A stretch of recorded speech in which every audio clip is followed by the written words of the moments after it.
Bonjour à tous. Alors aujourd'hui, je vais corriger l'activité de la séance 12. Donc j'ai recopié ici l'énoncé. C'était l'activité donc triangle inscrit dans un cercle avec un des côtés du triangle qui est un diamètre du cercle. Alors j'ai recopié ici l'énoncé. Donc normalement vous l'avez déjà fait dans la séance précédente. Je vais donc passer à la correction. Donc on va faire la question 1, la construction. Tracer un cercle de diamètre AB et CD. Alors comment je fais pour faire la construction? Juste je montre pour pas m'embêter, pour pas vous embêter, plutôt que de partir des diamètres, je vous conseille de partir plutôt du cercle. Donc j'ai piqué ici, j'ai fait mon cercle avec mon compas, et puis ensuite j'ai bien marqué le centre de mon cercle ici, et puis j'ai pris 4 points sur le cercle, telle sorte que AB et CD soient tous les deux des diamètres du cercle, et voilà, et comme ça je ne me suis pas embêté. Puis après j'ai pu mettre le codage, et oui, puisque AB et CD sont des diamètres du cercle, alors, ces deux segments se coupent en leur milieu, qui est le centre du cercle en fait, et puis j'ai mis le codage, donc en gros cette longueur-là est égale à celle-là, puisque c'est un rayon, on a deux rayons du cercle, et ici est égale à cette longueur-là aussi, qui est égale aux deux autres précédentes, puisque c'est à chaque fois des rayons du cercle. Alors, question 1, c'était montrer que ACBD est un rectangle. Donc qu'est-ce qu'on a ici? On a un quadrilatère, ACBD, ok. Il va falloir essayer de se souvenir des propriétés qui font que un quadrilatère devient un rectangle. Alors déjà, on voit que ces diagonales, elles se coupent en leur milieu, puisque à chaque fois, on a des diamètres du cercle. Alors du coup, un quadrilatère qui a ces diagonales qui se coupent en leur milieu, on peut dire que c'est un parallélogramme. Ce parallélogramme, il a un peu plus. Donc ACBD est déjà un parallélogramme, mais il a un peu plus. Il a aussi des diagonales de même longueur. Et on se souvient dans le cours, si un parallélogramme a ces diagonales de même longueur, alors c'est un rectangle. Donc là, on a tous les éléments pour démontrer. D'ailleurs, la question c'est montrer que, donc on va utiliser on sait que.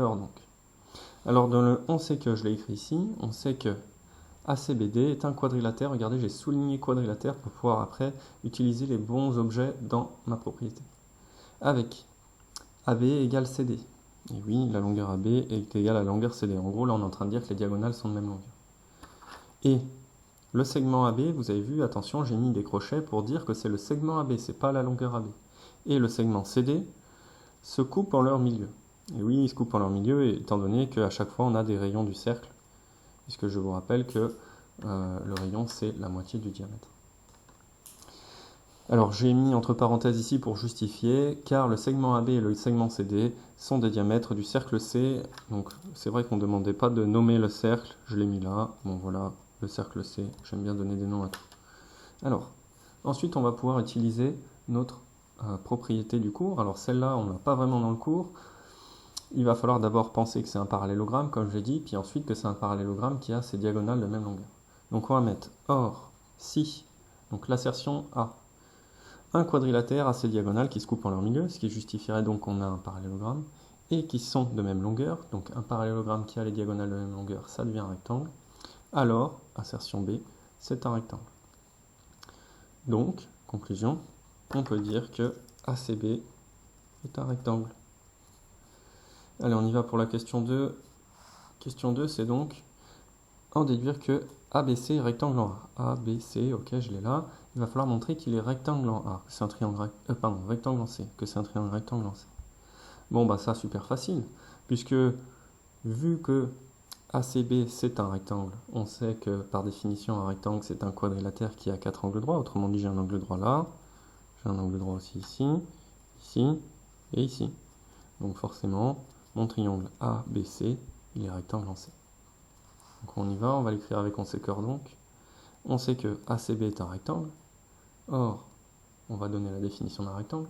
Un rectangle est un quadrilatère avec 4 angles droits.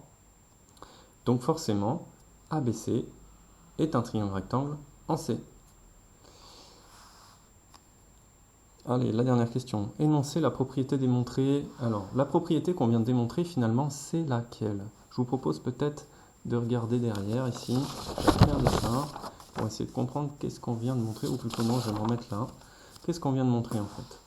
On vient de montrer que si on a un triangle, par exemple ABC, avec un côté qui fait le diamètre si on a un triangle inscrit dans un cercle, donc c'est le cas, qu'est-ce que ça veut dire inscrit dans un cercle? Ça veut dire que j'ai les 3 points du triangle qui sont sur le cercle, et que un côté du triangle, c'est le diamètre du cercle, alors ce triangle, il est rectangle au côté opposé au diamètre, à l'angle opposé au diamètre. Ici, les rectangles lancés. Donc on va l'écrire, alors de manière un peu plus propre là. Alors, si, on va donner l'assertion A, les 3 sommets d'un triangle sont situés sur un cercle et que l'un de ses côtés est un diamètre, c'est ce qu'on a, alors, assertion B, ce triangle est rectangle, le côté qui est le diamètre du cercle est l'hypoténuse du triangle. Et regardez ici, je vous ai fait un petit schéma récapitulatif. Si on a la condition A qui est vérifiée, alors on aura la condition B qui sera également vérifiée, donc A en rouge et B en vert. Pour en être sûr de ça, je vous ai fait donc plusieurs dessins pour vérifier un peu et tester la véracité du théorème, même si là on vient de la démontrer, hein, pour essayer de le sentir. Donc là j'ai fait un cercle de centre haut et j'ai mis mon diamètre AB, et à chaque fois je me suis amusé à mettre un point sur le cercle pour former un triangle. Vous voyez par exemple en rouge, là j'ai le triangle ABC. Et bah du coup, on pourra dire, vu que les 3 points sont sur le cercle et qu'on a un côté qui est un diamètre du cercle, alors forcément ici on aura un angle droit. On peut le tester, hein, regardez avec l'équerre, ça va marcher. Là on voit bien que là j'ai un angle droit. On peut regarder avec un autre point, donc ça veut dire que n'importe où je place mon point C sur le cercle, du moment que AB est un diamètre, on aura le triangle qui sera rectangle en C. Donc ici j'ai mis C', le triangle en bleu. On va regarder, ça voudrait dire, imaginons que j'ai pris mon point C et que je l'ai fait bouger sur le cercle, je l'ai mis là. Ben là j'ai encore un triangle rectangle. Voilà ici. Et puis bah, mon point C, je l'ai fait encore bouger, je l'ai fait descendre tout en bas ici. On va regarder. Normalement, ça me refait encore un angle droit. Donc voilà, j'ai encore un angle droit. Donc ce théorème-là, il est quand même assez pratique, surtout dans les exercices de brevet. Pour l'anecdote, ce théorème-là, c'est le théorème de Thalès pour les Allemands. Donc vous verrez le théorème de Thalès plus tard, hein, en troisième, qui est un autre théorème, enfin autre chose, mais celui-là, en fait, les Allemands l'appellent le théorème de Thalès. Nous, ce qu'on appelle théorème de Thalès, c'est un autre théorème. Voilà, bonne journée.